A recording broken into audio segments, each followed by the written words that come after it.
Hello to daily. Today's daily reading comes from the second book of Kings, chapter 21.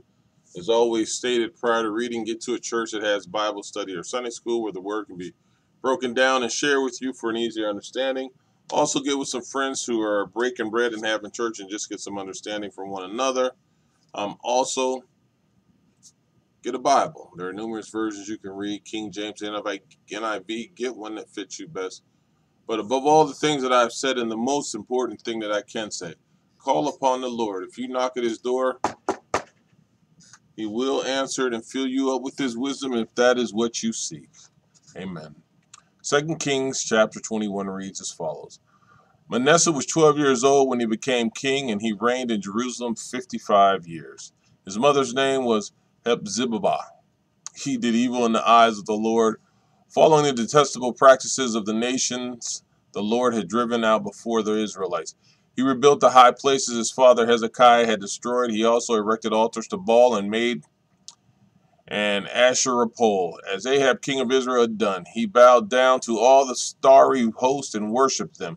He built altars in the temple of the Lord, of which the Lord had said, "In Jerusalem I will put my name."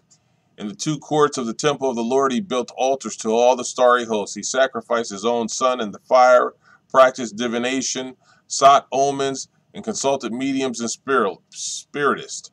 He did much evil in the eyes of the Lord, arousing his anger.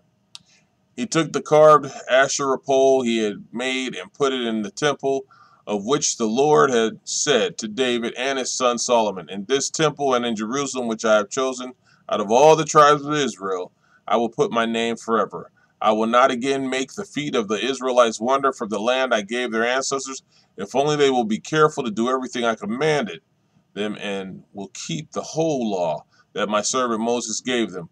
But the people did not listen. Manasseh led them astray, so that they did more evil than the nations the Lord had destroyed before the Israelites. The Lord said through his servants, the prophets, Manasseh king of Judah has committed these detestable sins. He has done more evil than the Amorites who preceded him, and has led Judah into sin with his idols. Therefore, this is what the Lord, the God of Israel, says.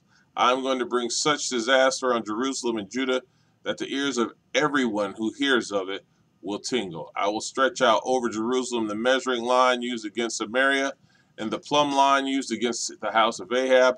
I will wipe out Jerusalem as one wipes a dish, wiping it and turning it upside down.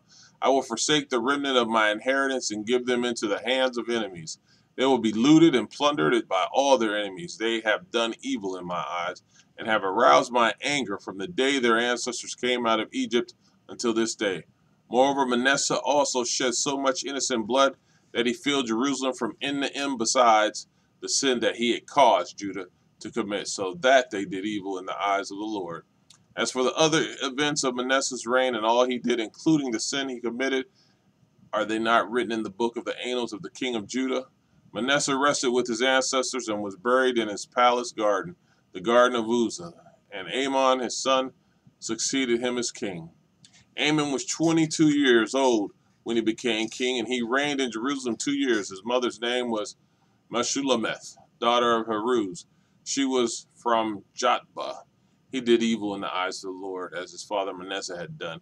He followed completely the ways of his father, worshiping the idols his father had worshipped, and bowing down to them. He forsook the Lord, the God of his ancestors, and did not walk in obedience to him. Amon's officials conspired against him and assassinated the king in his palace. Then the people of the land killed all who had plotted against King Amon, and they made Josiah his son king of his place. As for the other events of Amon's reign and what he did, are they not written in the book of the annal of the king of Judah?